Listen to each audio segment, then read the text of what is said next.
The handcuffs went on at 7:43 in the morning. I know the exact time because I was standing at the staff entrance when they brought her out.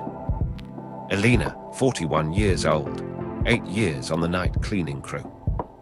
They walked her past me in handcuffs. And I said nothing. Because 3 weeks earlier, I had moved €250,000 into an account that wasn't in my name. Her daughter was at school, 9 years old. Nobody had called the school yet. I watched them put Elena in the car, and I stood there with $250,000 sitting in an account I had opened 3 weeks prior under a name that wasn't mine. And I said nothing. Before you decide what kind of person I am, keep reading, because the full picture is more complicated than you think, and you're going to need it before you make that call. Rewind, because you need the full picture before you decide anything. My wife's name is Sarah. 3 years ago, a doctor used the words progressive and degenerative in the same sentence, and our life quietly split into before and after. The treatment exists. The specialist exists. The clinic in Munich exists and has a waiting list that moves if you can pay privately, and the number they quoted us would take me 11 years to save on a museum security salary. 11 years. Sarah didn't complain. That was almost worse. She just got quieter gradually, the way someone gets quiet when they have decided to stop asking for something they have accepted they won't receive. I had been watching my wife disappear by degrees for 3 years when Damia sat down across from me in a cafe near Alexanderplatz and put a number on a piece of paper. €250,000 for 12 minutes of darkness. The operation itself was not what I expected. I expected chaos. What they had instead was precision. Damia's crew had been inside that building, not literally, but architecturally, for months before they approached me. They knew the camera layout, the patrol rotation, the load-bearing specs of the display case on the second floor. What they needed from me was one thing only. The maintenance override code for camera zones 7, 9, and 12. A code that existed in a system I accessed legitimately every shift. The night of March 27th, I entered the override at 2:47 in the morning and created 20 minutes of blindness in a museum that was supposed to see everything. Then I walked to the east corridor and stood by the window and listened to the Stadtbahn pass and tried to remember what my wife's face looked like before it learned how to hide pain. The coin came down on the track bed at 3:16. I heard the impact through the walls, then silence, then they were gone. What happened next, the part nobody planned for, is where this story stops being about gold and starts being about something you won't see coming. Stay with me. 2 weeks later, €250,000 arrived in increments across 3 accounts. I booked Sarah's first appointment in Munich the following morning. She cried when I told her, not from happiness, from the specific exhaustion of someone who has been strong for too long and has finally been given permission to stop. I told her I'd received an inheritance, a distant relative. She didn't question it because she needed not to question it, because hope, when it finally arrives, doesn't ask for documentation. Elena had worked the east cleaning corridor the night of the heist. That's what made her visible. Her logs showed her in zones adjacent to the camera blind spots during the exact window of the override. She had a key card. She had access. She had, investigators noted in their report, made an unusual number of trips to the supply room that night 6, when her average was 2. What the report didn't note was that she'd been training a new cleaning staff member that week. The trips made complete sense to anyone who bothered to ask her directly. Nobody asked her directly.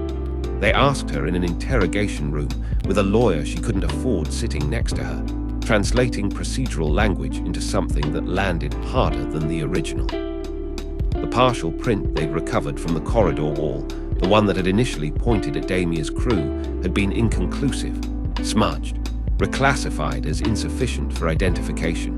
So investigators moved to access and opportunity. Elena had both. Her explanation for the supply room trips was consistent but unverifiable. The new staff member she'd been training had already moved on, untraceable. She was charged 11 months after the theft. I read the arrest report online.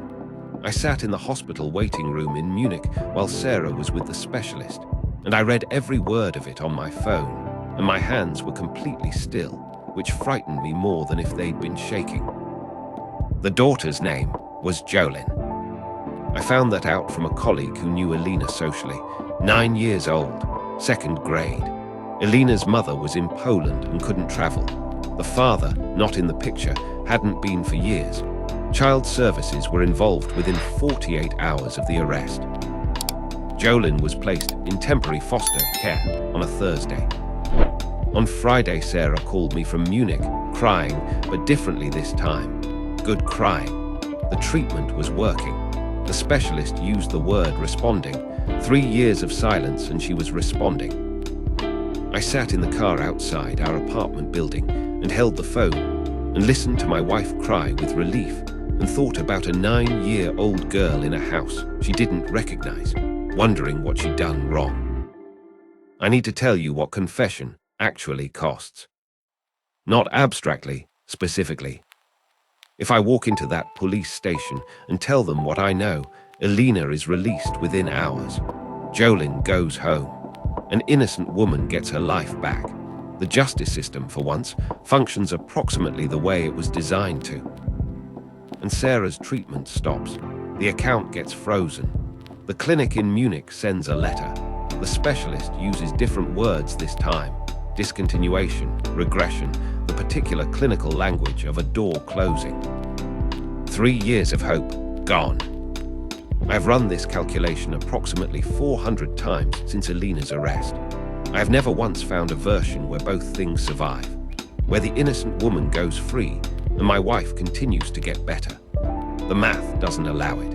The money is the treatment, and the treatment is the money, and the money came from the darkness I made in a museum on a March night, and there is no version of this where everyone gets what they deserve. That is the actual problem, not guilt. Guilt is simple. This is something worse than guilt. This is a choice between two people who did nothing wrong. Elena did not steal that coin. Sarah did not ask me to steal it. And I am the only person in this entire story who made a decision freely with full knowledge. And I am also the only person in this story who does not appear to be paying for it. That asymmetry is what I cannot sleep inside. I have drafted the confession 4 times. Handwritten, specific, including the override code and the account details and everything that would be necessary to redirect the investigation completely and irreversibly away from Elena. 4 times I have folded the paper and put it in the drawer of the bedside table. 4 times I have listened to Sarah breathing in the next room, slower than it was a year ago, steadier, the particular breathing of a body that is no longer fighting itself quite as hard, and I have left the drawer closed. I don't know what that makes me. I know what it makes me. I just can't say it out loud in this house. Jolene has been in foster care for 6 weeks. Elena's trial date is set for the spring. Sarah has 3 more months of treatment, and the specialist is using the word sustainable now, which is a word I have replayed in my head so many times it has almost stopped meaning anything and almost started meaning everything simultaneously. The confession is still in the drawer. And every morning I get up and make coffee and take it to my wife and watch her face hold something it didn't hold 3 years ago, something that looks, if you don't examine it too carefully, like a future. And every morning I think about a 9-year-old girl who is also waiting for a future, in a house that isn't hers, with people who aren't her mother, for a crime that had nothing to do with her and everything to do with me. I have not opened the drawer today. And here is where I am going to stop and hand this to you, because I have been carrying this decision alone for 6 weeks, and I am no longer sure I am the right person to make it.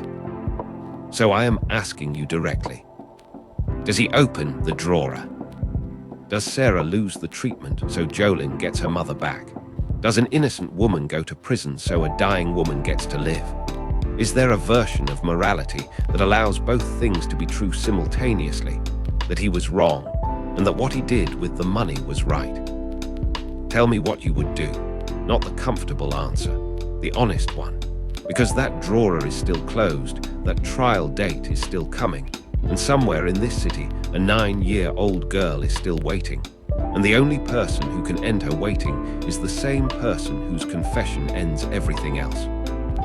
The coin is gone. The question isn't, what would you do?